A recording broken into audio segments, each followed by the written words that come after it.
Баршаңызға сәлем, қалдарыңыз қалай? Бүгін біз таңғы асқа пашот жұмыртқасын дайындайтын боламыз. Өте нәзік, дәмді болып шығады, көп уақытта алмайды. Ендеше арнама тіркеліп, қоңыраушаны басып қойыңыздар. Сұрақтарыңыз бар болса, комментарийге жазыңыздар.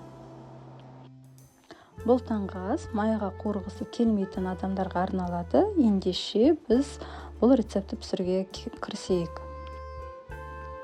Шамамен 1 литр суымызды қайнатамыз де, оған тұзымызды қосып, отымызды баяулатамыз. Ол үшін осындай кішкентай сеточкаға жұмыртқамызды жарып, бөлінетін ақуыздың шығуын күтеміз. Астында міне тамшылап жатыр, оған еш уайымдамаңыздар. Бұл бізге керісінше кедергі тудырады. Қуырғанда немесе осы суға салған кезде. Енді қайнап болған суымызға жұмыртқамызды құямыз. Байқаңыздар, сеточка жабыс қалады. Сол себептен оны суға салмаңыздар. Түбіне жабыспасы үшін ақырын ғана кішкене суымызды шайқап араластырып жібереміз.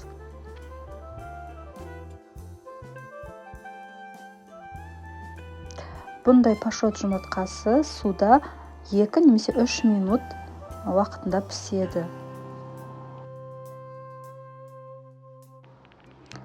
Міне біздің таңғы асымыз дайын болды. Ақырын ғана сүзіп аламыз. Және өзіміздің таңғы асымызға дайындалған көкөністер мен шөптесіндердің үстіне қойып, нанның үстіне қойсаңыздар болады. Асқабақ дәндермен сеуіп тұтынсаңыздар болады. Міне қараңыздар, іші нәзік, сарыуызы ағып тұр. Мен осылай нан және қызанақ пен қиярды турап таңғы ас дайындадым. Өте тойымды, дәмді болып келеді және тез. Міндетті түрде жасап көріңіздер. Өте дәмді болып шығады. Қалауынша дәмдеуіш сепсеңіздер де болады.